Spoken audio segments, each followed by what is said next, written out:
let's go to Geneva for a second, and let's talk about what John Kerry and his counterpart, the Foreign Secretary Lavrov, accomplished and didn't accomplish yesterday. Some things that came out, Assad is not contrite.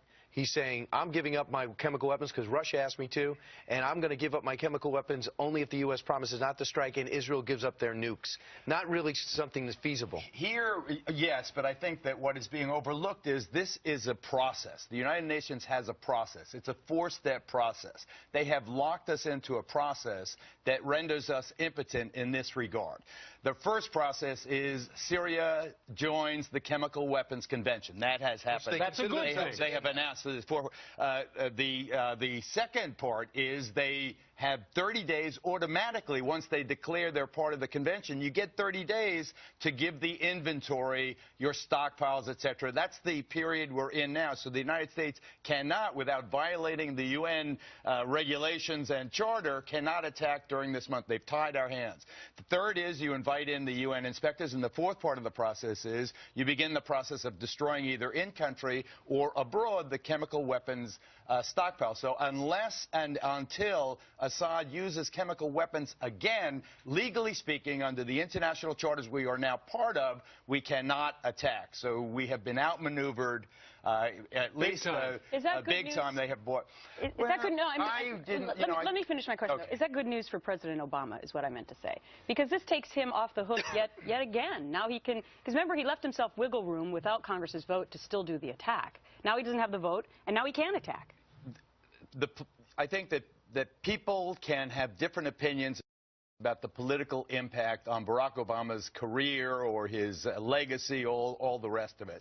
But just flashback 7 days and how opposed to the attack on Syria I was, and I shared with you passionately. We didn't need involvement in another war. There's no such thing as a limited attack. Once the cruise missiles flew, then there would have been a second strike and a third strike. You mean the unbelievably small attack that was coming? The unbelievable small attack would never have been. It would have been an extended involvement in that awful and anarchistic country, and I was opposed to it. So the bottom line is I am glad that it is taking this. I hate the fact that Vladimir Putin looks like a hero in the international celebrity contest, but that is less important to me than the fact that we will spare American GIs exhausted by 12 years of war from yet another. I'll tell you what scares me. The process in which we got here.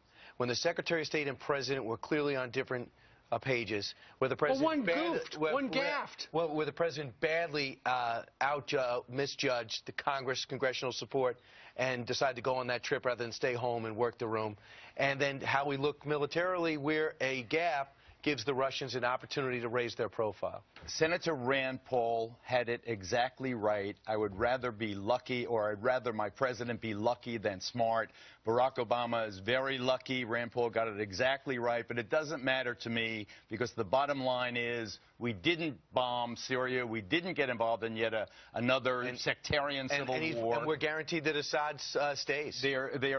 Which is I don't know about that. I think we'll see. You think Russia's going to let him go? Who knows who could blow him up? Who knows, where what mosque he goes to, and someone, I don't think anything is certain in that violent country. The only thing that is certain right now is that for the next 3.5 weeks, the United States will not be bombing in Syria, and that's not a bad thing. Right, and who's applauding Russia this morning? The country of Iran. Geraldo, thank you very much. We'll be watching you this weekend and listening to you on the radio. The Iranian president is coming to New York at the end of the month, and I think I will be meeting him. Oh, fantastic. I will report with great vigor what that conversation is. Does he know? I bet you will. I just got invited. That's great. All right.